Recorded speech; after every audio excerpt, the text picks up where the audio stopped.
growing up as a photographer shooting surfing in California, you know, who wouldn't have known who Tom Curren is? So I always knew Tom, you know, but then because he kind of became this elusive, you know, kind of guy that moved to France and, you know, he was off the radar. I mean, I don't think anybody got to see him free surf much. There was very limited film of Tom free surfing. The Tom Curren connection with making the first search film was almost like paved in just knowing each other since young.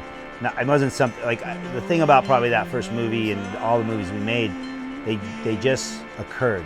We kind of made these movies on a lot of investment of time. The real journey was to go to Africa, and that really the whole Africa idea, I think, was, you know, really brainchild by Derek Hind, because he had this affection with J-Bay. He knew what a phenomenal point wave it was.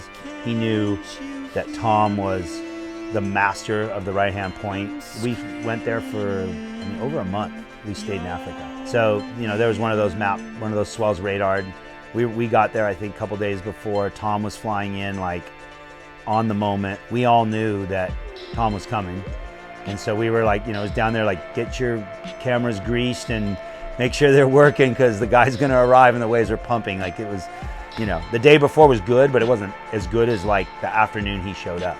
We rolled on a, somebody just surfing to make sure it actually could shoot a surfing wave. Like, some goofy footer dropped in, just did a bottom turn and kicked out, and we rolled on that, said, okay, it's rolling, and it was the next wave was Tom's first wave, a J-Bay paddling out.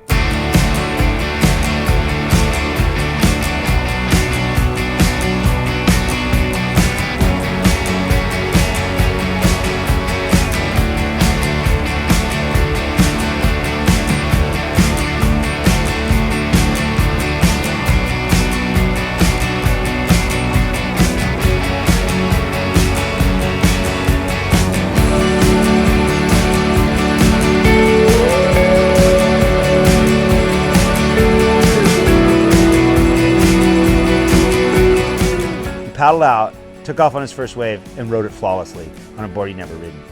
It takes a certain person surfing to flawlessly ride that wave.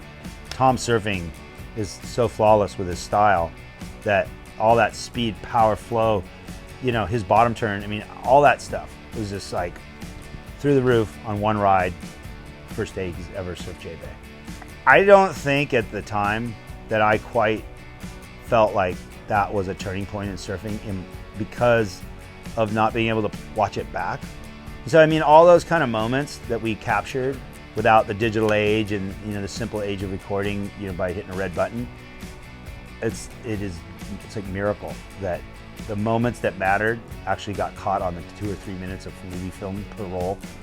No one had ever seen a display of Tom Curren's free surfing until that turning point of the search and 5 years of exploration.